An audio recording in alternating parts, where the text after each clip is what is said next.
Hey there, cats and kitties. I am the Blues Man, Johnny Blues, and with this video, we'll be discussing my thoughts on episode 3 of the anime series Show by Rock. And this was another really enjoyable episode to me because, of course, they're throwing Plasmagica right into the heat of a Battle of the Bands scenario. And this was something I lightly touched upon in my previous episode discussion video, talking about Shingen Crimsons and sort of a Battle of the Bands aesthetic that was going on with them. I had no idea that we would follow on with Plasmagica themselves being thrown into that framework with this band that was hinted at the tail end of the previous episode, Krista, a foursome of I guess they're like junior high school girls or something, and they're a very tightly knit group. A lot of the fear coming out of some of the Plasmagica girls is the fact that they're very communicative. They're very tightly knit and are probably very perceptive of how they're going to be playing instruments together and singing and performing.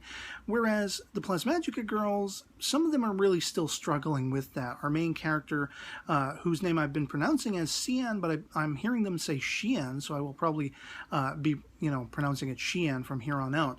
But not only her, but Reitetsu as well. We see a little bit more play on her history, how she was kind of just approached on the sidewalk when she saw, the end of a performance of Shingen Crimsons, and she's approached by Maple and asked, like he wants to put a girl group together, does she want to join? Let's hear her play bass and all this stuff. And it was something that was not so much about the playing of the music, that was part of it, but part of it was, trying to make some friends. She's been very lonely and she hasn't had friends. And it's kind of a similar, aesthetic with Xian herself, in that she's very timid. She's afraid to kind of speak up. And I like that these two characters are on that same sort of wavelength, that they don't necessarily feel like they fit in. They don't necessarily feel like they're, being befriended by the group, or they can become close. And by the end of this episode, that's very much the focus on what's going on with these girls. There's this great sequence where, sort of building up to, this Battle of the Bands, we see what each of them is doing overnight by themselves. And the most outstanding one, obviously not relating to the story, has to be the fact that Moa is, following up on her talking about being an alien.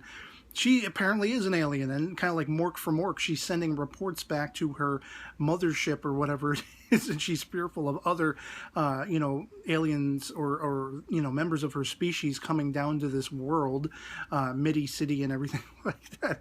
I just thought that was hilarious. It's actually true. She is an alien. But the biggest thing is, with Xian, she's talking to her sentient guitar, Mr. Berry for short, as she calls him, and he's perceptive on the fact that she has no idea what a Battle of the Bands even is. The fact that there's a competition involved, see who's better and who gets the crowd more amped. And there's a point where, after he's explained all this to her, he asks, or rather she asks him a question about, so the importance of this is winning, essentially. And he's kind of like, well, is that really what's important with this particular scenario? And she's like, what? It's not. And she's not quite sure what he's talking about. And then, of course, he closes up and doesn't, respond to her anymore like he did in the previous episode. And we see that sort of because of a little internal monologue there from the sentient guitar, Mr. Berry, which is hilarious, that he's basically trying to prompt Xian to find her own way, not hand her the answers.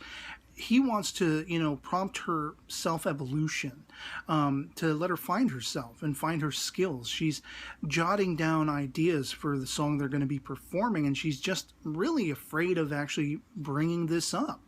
Even after they're practicing, I mean, there's a point where, she's thinking, I should really mention this thing that can make this all better. We're doing good. We're kind of status quo, but we could be better. But she doesn't. It's sort of that fear, that being very timid. And I like how relatable that makes her and Reitetsu, especially the arc for them in this episode, because there's that point where they've heard Krista play, and of course you have more sort of back and forth verbal jousting between Maple and Krista's band manager as well, and who's better and everything like that. And you can see that for Maple, it's a point of pride in the sense that he just wants to see these girls succeed, and he wants to wipe the floor with this really pompous ass Krista manager who's got a chip on his shoulder, and they all look down belittlingly on Plasmagica and Maple's little record outfit. But once they've heard Krista play and everything, they're kind of fearful, and Reitetsu almost breaks down. She's very close to just walking out on the girls because she doesn't feel a connection to them. And I love that moment where Shien just strums her guitar all metal to get her attention, to get all the girls' attention.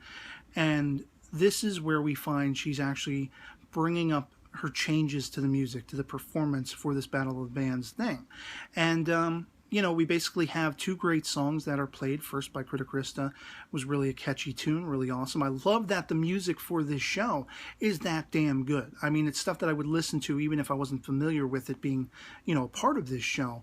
But then, of course, they get the crowd roaring and Plasmagica goes on.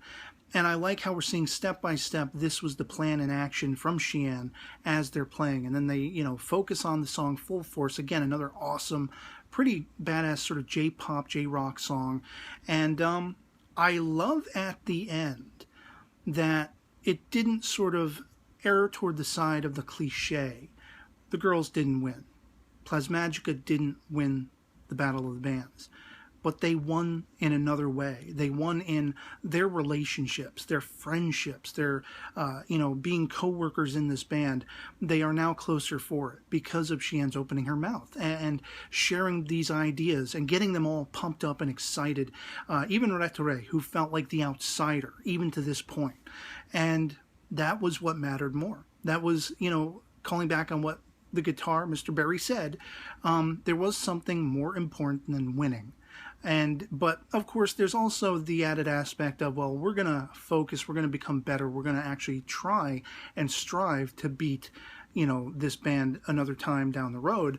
And that's cool because you want to see these characters aspiring, but how can they do that? How can they have any success if they can't even, sort of form a unity within themselves and amongst themselves?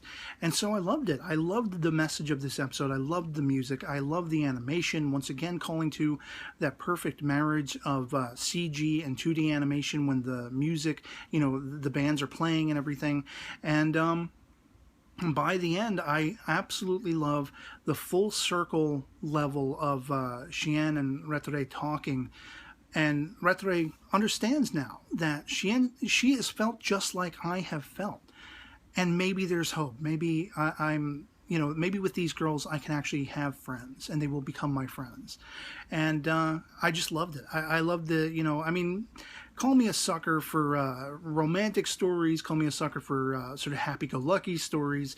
Even though these girls didn't succeed at the Battle of the Bands, they still won amongst themselves, their relationships, what is truly important. And call it lovey-dovey, whatever you want.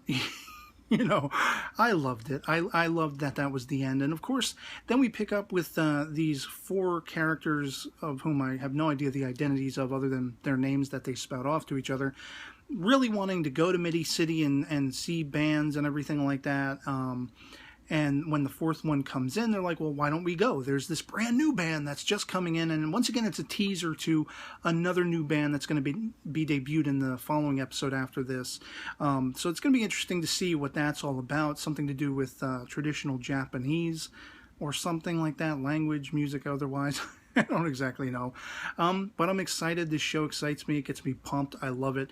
And I'd love to hear from you guys in the comments below what you thought of episode 3 or all 3 of the first episodes of this series thus far. Show by Rock. If you've seen them, highly recommend you check it out. And otherwise, that'll be pretty much it for me on this. So I hope this video finds you well. And I'll catch you all later. Peace.